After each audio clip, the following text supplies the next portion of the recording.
अस्सलाम वालेकुम। अगर आपका कोई दुश्मन है और आप चाहते हैं कि आपका दुश्मन बीमार हो जाए, उसकी तबीयत खराब हो जाए, तो आप इस अमल का इस्तेमाल करके जिन्नात के जरिए इस अमल की ताकत से अपने दुश्मन की तबीयत खराब कर सकते हैं। तबीयत खराब से मुराद ये है कि आपके दुश्मन के गुर्दों में दर्द होगा, आपके दुश्मन के दिल में दर्द होगा, उसके मैदे में दर्द होगा, उसके दिमाग में दर्द होगा और कुछ ही अरसे में इन सब में से कोई एक बीमारी उसके ऊपर लाहिक हो जाएगी। लेकिन इस बात का आपने ध्यान रखना है कि आपने अपने उसी दुश्मन के लिए इस अमल का इस्तेमाल करना है जिस दुश्मन ने आपका जीना हराम कर दिया हो, जिस दुश्मन की वजह से आप अजियत में हो।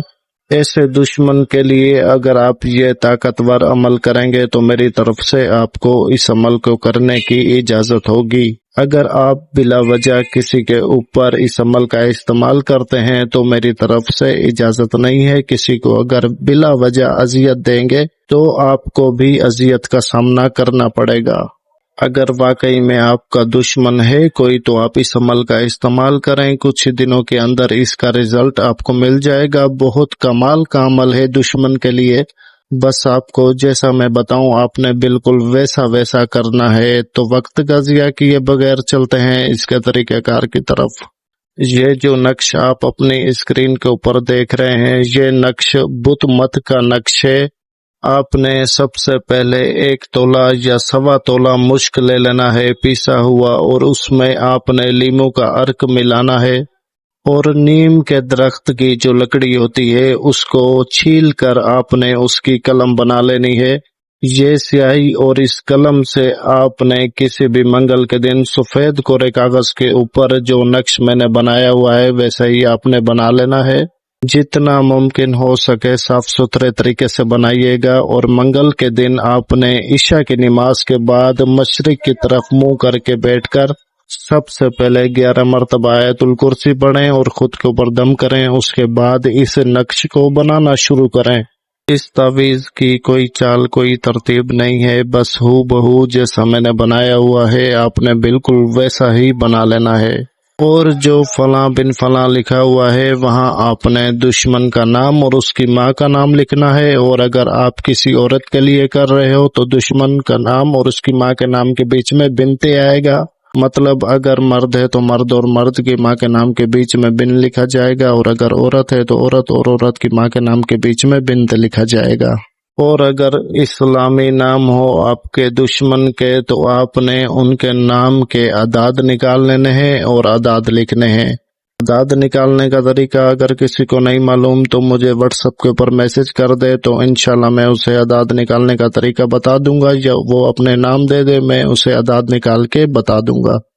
उसके बाद आपने इस तावीज़ को अच्छे से लपेट कर इसके ऊपर काले रंग का धागा बांध देना है। और जिस टाइम आप इस तावीज़ को बना लें उसी वक्त आपने उठ जाना है और आपने कब्रिस्तान चले जाना है वक्त का ज़िया किए बगैर। और अगर आपका दुश्मन मर्द है तो मर्द की कब्र के पांव वाली जगह पर आपने दफन करना है, और अगर आपकी दुश्मन औरत है तो औरत की कब्र के पांव वाली जगह पे आपने दफन करना है। तकरीबन अपने बाजू जितना खड्डा खोद के दफन करें, ऐसा ना हो कि ऊपर ऊपर से दफन करके मिट्टी डाल दें तो इस तरह तावीज़ जो होता है वो उड़ जाता है या भीग जाता है तो असर खत्म होने के चांसेस ज्यादा होते हैं। तो जो भी काम करें पक्का करें, और देखेंगे कि 14-15 दिनों के अंदर, 15 दिनों से पहले पहले जब भी इस अमल को मैंने आजमाया है तो 15 दिन नहीं हुए और काम हो गया है। तो आप भी अपना मसला खुद हल करें, किसी के पास जाने की जरूरत नहीं है। जैसा बताया है बिल्कुल वैसा करें, मेरी इजाजत है। इंशाल्लाह आपको कोई तकलीफ नहीं होगी। बस समझदारी का मुजाहरा करें, बेअक्ली नहीं करनी और अपनी तरफ से समझदारी नहीं करनी। जैसा बताया जा रहा है बिल्कुल ऐन इसी मुताबिक होगा। अगर इसके रद्दोबदल आपको चाहिए तो कोई और अमल करें, इसका रद्दोबदल नहीं होगा इस अमल में। जो भी काम आप मेहनत से नियत से करते हैं ना, तसव्वुर अच्छा करके, तो अमलियात भी आपका साथ देते हैं। अगर आप खुद हड हराम हैं और आप चाहते हैं कि आपका काम हो जाएगा वो भी मुफ्त में, तो ये आपके सिर्फ ख्वाब हैं जो कभी पूरे नहीं होंगे। तो उम्मीद है आपको इस सारे अमल की समझ आ गई होगी। अगर बीच में किसी बात की समझ ना आए तो इसी वीडियो के कमेंट सेक्शन में कमेंट करके पूछ सकते हैं, गलती की कोई गुंजाइश नहीं है। باقی اس عمل کی اجازت کے لیے میرے چینل کو سبسکرائب کر کے ویڈیو کو لائک اور شیئر کر دیں تو میری طرف سے آپ کو یہ عمل کرنے کی اجازت ہوگی. ہو سکے تو دعاؤں میں یاد رکھیں. جزاک اللہ خیر. اللہ حافظ.